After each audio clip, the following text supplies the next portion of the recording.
Bonjour à tous, bienvenue sur Megawatt Auto. Aujourd'hui on teste la Dacia Spring, la première Dacia 100% électrique.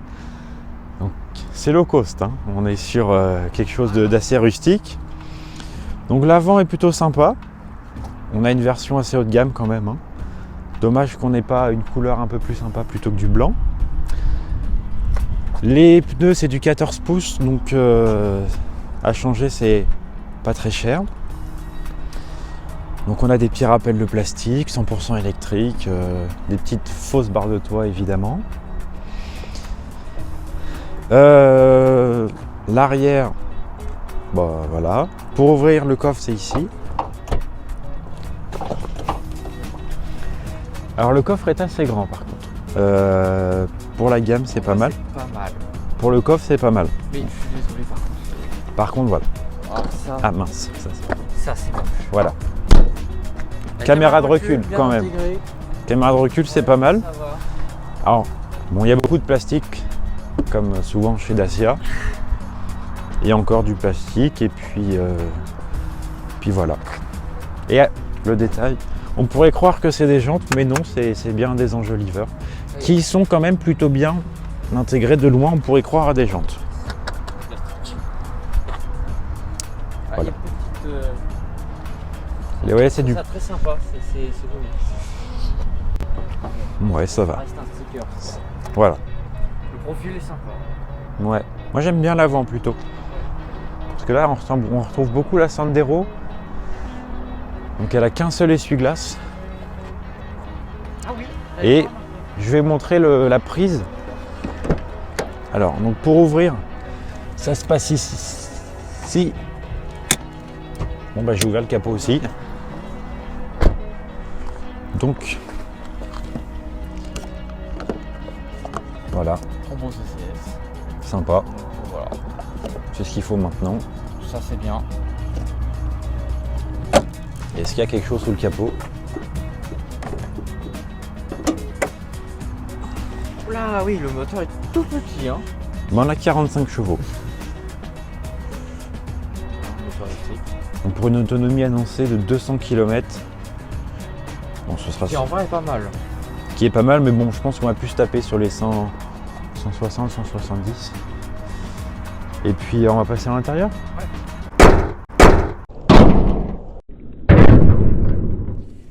Bon, bah, on se retrouve à l'intérieur de la Dacia Sprint. Bon, la finition, hein, c'est tout plastique. Hein. Ça, par contre, ça fait pas propre du tout. Ça fait pas. Oh. Déjà une tirette pour le. Comme chez Citroën à l'époque. Voilà, c'est pas terrible. Voilà le mode éco enclenché, on va essayer. On est passé en R. Sélecteur de vitesse. Oh, Donc, évidemment, caméra. caméra comme on a vu. un frein à main manuel. Hein.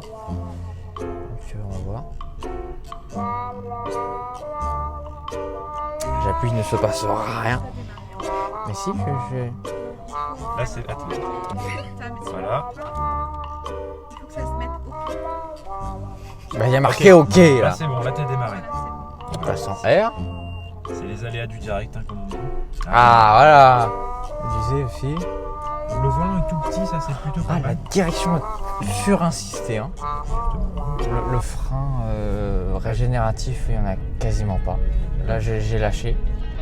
Il ne se passe rien. Mais en fait, il n'y a pas de frein. Enfin, je pense qu'il y en a un tout petit peu, mais il est très faible. Du coup, on va voir ce qu'il y a dans le ventre. Attends, je vais le mettre à 0. Attention. Je suis à fond. Je suis à fond. Ça va. Ça va. Pour 45 chevaux, pour une petite, ça va. Ça va, ouais. Bon, elle reste très facile à conduire. Hein. C'est moi qui ferme. Par contre, c'est vrai que la direction est très souple, très assistée. Autrement, elle est assez maniable avec le petit volant. Alors c'est bien, mais en même temps c'est pas bien. Je suis pas bien assis derrière. C'est vrai qu'à l'arrière, on n'est pas très bien assis, hein. La banquette est assez dure. Ouais. Avant non plus. À l'avant, voilà. Mais Mais même au niveau de l'inclinaison. Attends, je vais régler l'appui-tête quand même. Ah, l'appui-tête est facile, ça c'est bien. Oh, un peu stressante quand même. Ouais, elle fait trop de bruit.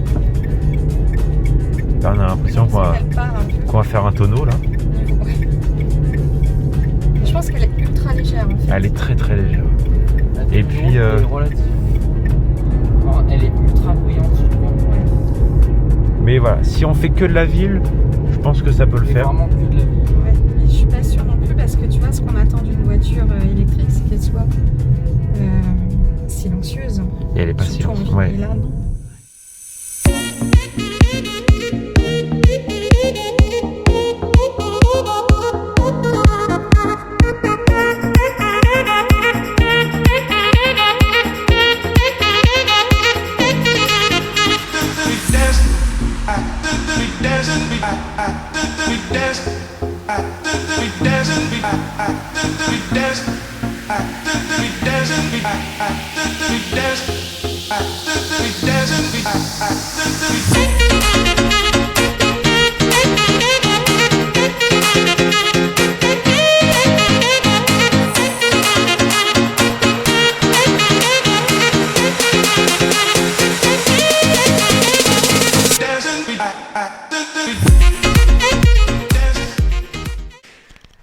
Donc tout d'abord la Dacia, déjà on avait une version business, donc du coup ce qui fait qu'on n'avait pas la version publique, c'est vraiment une version de presse et de démonstration. Donc du coup au niveau des finitions, ce sera pas exactement la même chose que vous allez avoir, ce sera, je pense que déjà il y aura plus la petite tirette, je crois qu'il y a des feux aussi arrière qui vont changer. Et, Et les sièges. et les sièges qui seront un peu plus confortables, mais bon connaissant Dacia, bon, les améliorations, voilà, elles seront minimes, quoi.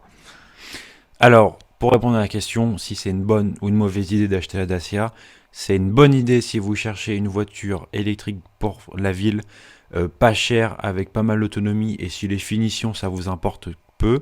Mais mauvaise idée si vous cherchez une voiture confort, avec une possibilité de faire de la route, de la voie express, là c'est limite. Mais c'est vrai que si vraiment les finitions et le confort, c'est pas quelque chose dont vous avez vraiment besoin, c'est pas grave, vous pouvez la prendre, elle est pas chère et ça reste une voiture qui reste très correcte. Bah, là, le moteur fonctionne très bien pour la ville. Oui, les 45 chevaux, il y a assez pour s'insérer. Ah oui, oui. Pour un usage courant de ville, il n'y a pas besoin de plus, elle suffira très bien. Oui, voilà, ça fonctionne très très bien. Après, moi je trouve que c'est une voiture qui vaut pas le coup à l'achat et plus en LOA parce que on sent quand même qu'au niveau des finitions et tout ça, de la qualité, bah je pense que c'est pas fait pour durer dans le temps, quoi. Je pense que c'est des choses qui vont vite se délabrer, donc je pense qu'en LOA ça peut valoir le coup. Ouais, vaut mieux pas tenter l'achat. On sait pas, c'est la première voiture électrique de chez Dacia, on sait pas comment ça va se terminer avec cette histoire de plastique et pas forcément de très bonne qualité.